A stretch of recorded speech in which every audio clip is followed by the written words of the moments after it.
Hi, Mom. Hi, what are you doing? I'm just writing my reflection for my film Wolf. Wolf? Why that name? So basically, it's a film about a girl who goes missing, but that's not really the focus of the movie. It's because when she goes missing, there's a group of people from school who are just blaming her and saying that she did it for attention and that she's a slut and just a bunch of terrible things. Wow, that's really sad. Yeah, it actually shows a lot about like gender inequality and bias because if it were a boy, people would react way differently. And because she's a girl, they judge her more than they would if it were another person. So you already knew how to make a film because it sounds very complicated.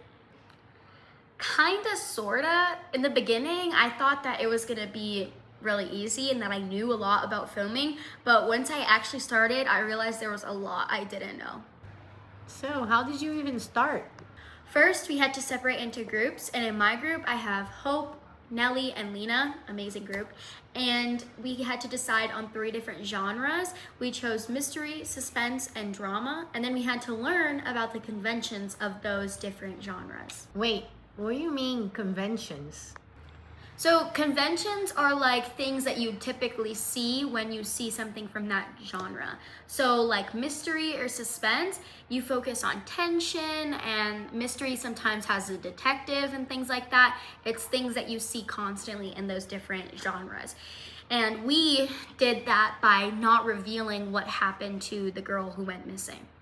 Oh, okay. So did you plan all of this before you film it or you just did it?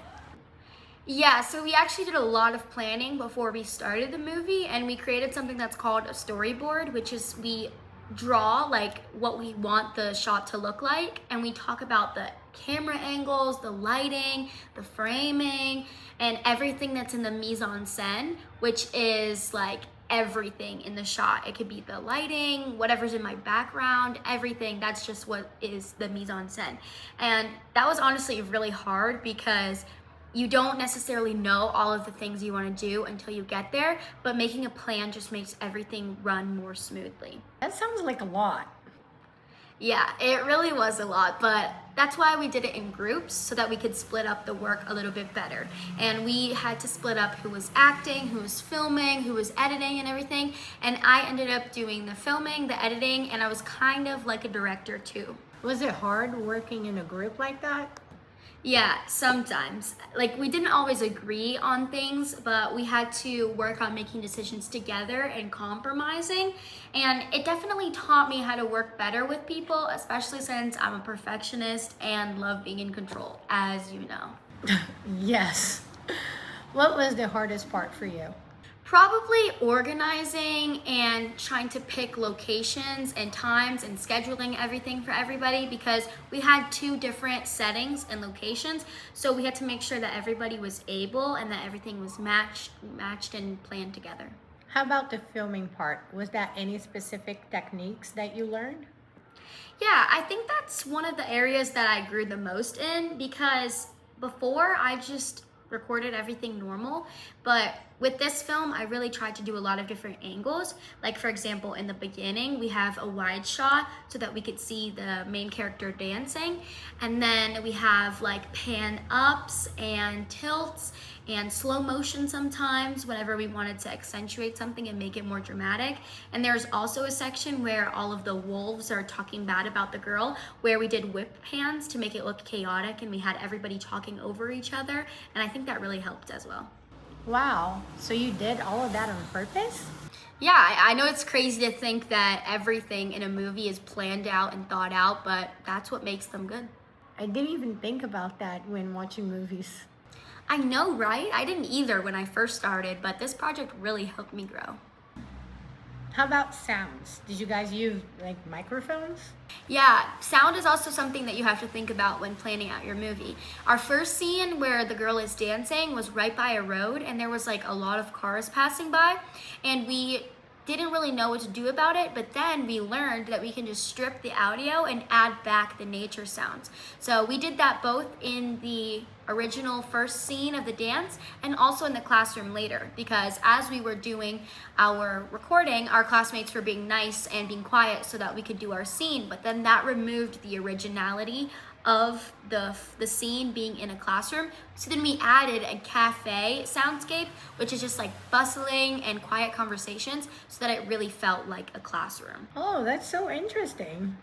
Yeah, I never really knew how important sound was before we started editing. Speaking of editing, was that easy?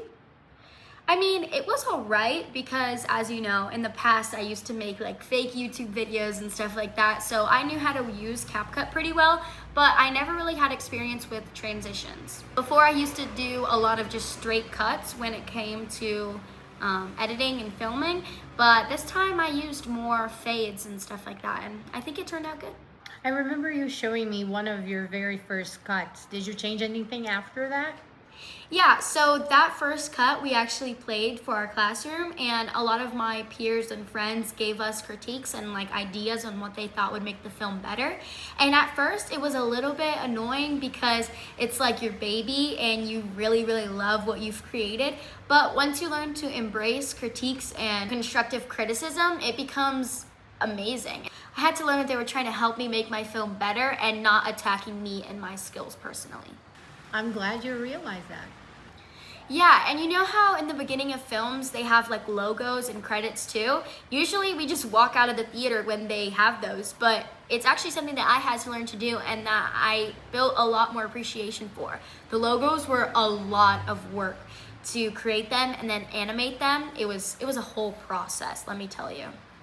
But I think that's one of the things that brought our film to the next level and made it really professional, and I'm glad that I learned how to do that for future projects. So overall, you think you actually learned something, like you improved? Yeah, definitely. In the beginning, I knew a lot of basic stuff, but after creating this, I found out how camera, sound, and editing really work together to create meaning. I'm so proud of you. That sounds really cool. Yeah, I think that the biggest thing I learned is that filmmaking isn't just about the film itself. It's about the planning, the camera work, the sound, the editing, everything. There's so much more behind it. I'm so impressed. I want to see the final cut now. Okay, I'll show you it.